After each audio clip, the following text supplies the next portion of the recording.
diminta oleh Abu Bakar supaya datang ke Madinah azan, enggak mau. Diminta oleh Sayyidina Umar, Bilal datang ke Madinah azan, enggak. Sampai akhirnya datang Sayyidina Al-Husain. Kata Sayyidina Al-Husain, datanglah. Bilal datang. Datang Bilal dari Damaskus ke kota Madinah dan dia azan. Azannya tidak selesai. Kenapa tidak selesai? Karena dia merasakan kalau dia azan bahwa nanti yang jadi imam Rasulullah. Dan ternyata perasaan itu sama bagi orang Madinah. Orang Madinah mendengar suara itu dulu lama sekali, dulu 3-5 tahun yang lalu. Dan kalau sudah suara itu terdengar, pasti nanti imamnya adalah Rasulullah. Ramai mereka datang, luar biasa ini azan, kata mereka. Karena kalau sudah azan ini yang pasti nanti imamnya.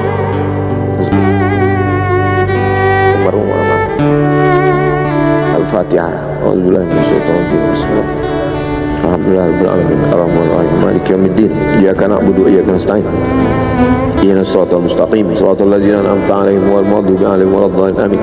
Allahumma ighfir lahu warhamhu wa'afihi wa'fu anhu wa akrim nuzulahu wa wasi' madkhalahu waghsilhu bil ma'i wal thalji wal barad wa naqqihi minal khataaya kama yunqqa thawbul abyadu minad danas wa abdilhu daran khairan min darihi wa ahlan khairan min ahlihi wa qihi min fitnatil qabri wa 'adzabil nar. اللهم لا تحرمنا أجره ولا تفتنا بعده واغفر لنا وله ولإخواننا الذين سبقونا بالإيمان ولا تجعل في قلوبنا غلا للذين آمنوا ربنا إنك رؤوف رحيم. اللهم اجعل أهله وتلامذته وطلابه من الصابرين الذين إذا أصابتهم مصيبة قالوا إنا لله وإنا إليه راجعون. اللهم اجعل أبناءه وبناته من الصالحين والصالحات واحفظهم من كل سوء وشر. اللهم اجعل هذا المعهد الذكر معهدا عظيما مباركا تخرج منه الطلاب والطالبات من المجاهدين والمجاهدات في سبيلك بأموالهم وأنفسهم. اللهم احفظهم من الظلمات، اللهم أخرجهم من الظلمات إلى النور. اللهم وفقنا لما تحبه وترضاه. اللهم اجعل أبناءنا وبناتنا من حفاظ القرآن والحافظات. اللهم اجعل قبره روضة من رياض الجنان، لا تجعل قبره حفرة من حفر النيران. وصلى الله على سيدنا ومولانا شفيعنا وذخرنا محمد وعلى آله وصحبه وسلم والحمد لله رب العالمين. Kalau sayang dengan almarhum, hidupkan majlisnya, ramaikan, bangkitkan semangat, tunjukkan kepada Allah Subhanahu wa taala bahwa kita cinta. Sab'atun yudhilluhumullah, 7 orang yang dapat naungan yauma la illa dhilluh, hari itu tak ada naungan kecuali naungan Allah. Rajulani, 2 orang tahabba fillah, berkasih sayang karena Allah, ijtama'a alaih, bersama karena Allah, wa tafarraqa alaih. Saya berharap saya dengan almarhum, saya dengan Abah Raud, saya dengan para sahabat termasuk yang mendapatkan naungan ini. Saya dengan almarhum tak ada hubungan kepentingan, kami tak ada hubungan politik, kami tak ada hubungan ekonomi. Kami murni karena la ilaha illallah Muhammadur Rasulullah. Alaiha nahya, dengan itu kami hidup. Wa alaiha namutu, dengan itu kami mati. Wa biha nub'atsu insyaallah, dengan itu juga nanti kita akan dibangkitkan. Sayang dengan Nabi, hidupkan masjid-masjid. Sayang dengan ulama, hidupkan majlis-majlisnya. Jaga peninggalan-peninggalannya, lanjutkan perjuangannya. Itu bukti sayang. Sayang bukan di tepi bibir, sayang bukan basa-basi. Oleh sebab itu kita akan dituntut di hadapan Allah tentang nikmat besar ini. Mudah-mudahan kita lulus ujian dunia, ujian akhirat. Amin ya rabbal alamin. Terima kasih segala perhatian. Mohon maaf segala kesilapan dan kekhilafan. Jangan lupa salat sunat isyraq 2 rakaat. Terima kasih. Wassalamualaikum warahmatullahi wabarakatuh.